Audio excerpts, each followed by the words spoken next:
The president got a rousing welcome in Las Vegas and a stern rebuke from the Speaker of the House. The president had said before that he's not king and he's not an emperor, but he's sure acting like one. Your response? Well, my response is pass a bill. The truth is that the Senate did a good job in crafting a bipartisan bill that would have greatly improved our immigration system. And my preference is for a legislative solution to this problem. But that didn't happen. And it didn't happen because the Speaker would not call the bill for a vote in the House. And he still has several weeks to call that bill in the House, or he can work with me and Democrats to craft a new bill. He says that's not going to happen now. And the point is that ultimately, Congress has a responsibility to deal with these issues. And there are some things that I can't do on my own. You have done more than you used to think you can do. You know, several times over the last couple of years you were asked, can you do more? And you said, no, I'm out of administrative flexibility. What changed? Well, that's not true. If you look, George, I oftentimes was asked, can you just halt deportations? And I said, no, I can't do that. No, but I have right here on a Google Hangout, you were asked specifically, what can you do to prevent families from being broken apart? And you said, I'm not an emperor. I'm not the emperor of the United States. My job is to execute laws that are passed. We've kind of stretched our administrative flexibility as much as we can.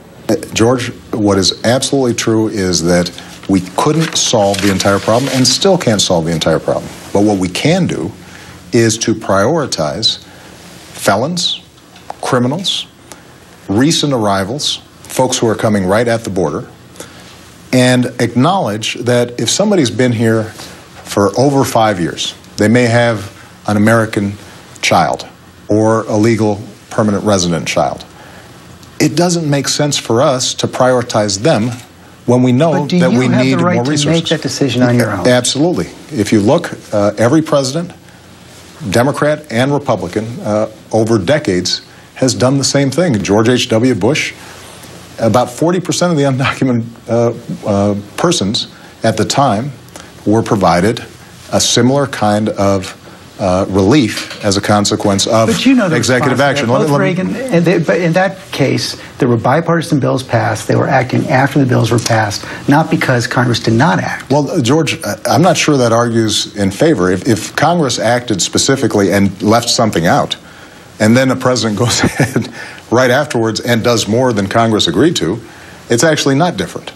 It's similar. The fact is that we exercise prosecutorial discretion all the time. You know, the primary response I have to Speaker Boehner and others is go ahead and pass legislation. In the meantime, what we've got to make sure of is, number one, that our borders are secure, and number two, it's going to allow us to focus on the people that we really want out. Number three, what it allows us to do is to say to folks who've been here for a while, register. We're going to submit, you're going to submit to a criminal background check, and you're going to pay taxes.